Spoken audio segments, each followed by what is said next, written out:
আসসালামু আলাইকুম। আশা করি সবাই ভালো আছেন। আজকে কথা বলবো পানি কিভাবে বাষ্পে পরিণত হয় এবং মেঘ তৈরি হয়ে আবার পুনরায় ভূপৃষ্ঠে পতিত হয় বৃষ্টি আকারে।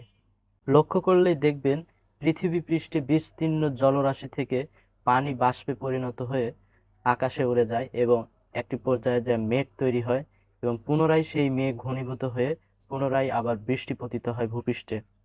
আবার লক্ষ্য করলে দেখবেন আমরা যখন কাপড় শুকাতে দিই সেই কাপড়ে পানি থাকে এবং এই পানিও কিন্তু বাষ্প হয়ে উড়ে যায়।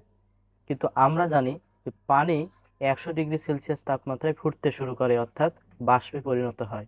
কিন্তু এই সাগর মহাসাগর নদী নালার পানি কিংবা কাপড়ের পানি কি 100 ডিগ্রি সেলসিয়াস তাপমাত্রায় বাষ্পে পরিণত হয়? না, এটা কখনোই হয় না। তাহলে এখানে বিজ্ঞান কিভাবে কাজ করে? পানি বাষ্পে পরিণত হয় মূলত দুইটা প্রক্রিয়ায়। একটি হলো ভ্যাপোরাইজেশন। এই ভ্যাপোরাইজেশনটা হয় 100 ডিগ্রি সেলসিয়াস তাপমাত্রায়, যেখানে পানির সমস্ত অংশটুকুই কিন্তু 100 ডিগ্রি সেলসিয়াস তাপমাত্রায় ফুটতে থাকে।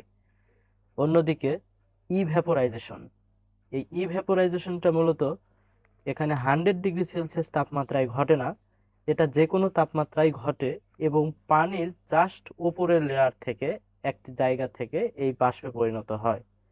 ঠিক এই প্রক্রিয়ায় সাগর মহাসাগর কিংবা নদী নালা যে কোনো জলরাশি থেকে এই ইভ্যাপোরাইজেশন প্রক্রিয়ায় পানি উপরে ওঠে এবং কাপড় শুকানোর ক্ষেত্রেও ঠিক ইভ্যাপোরাইজেশন প্রক্রিয়াতেই পানি বাষ্পে পরিণত হয় এবং এটার কখনোই 100 ডিগ্রি সেলসিয়াস তাপমাত্রায় ঘটে না।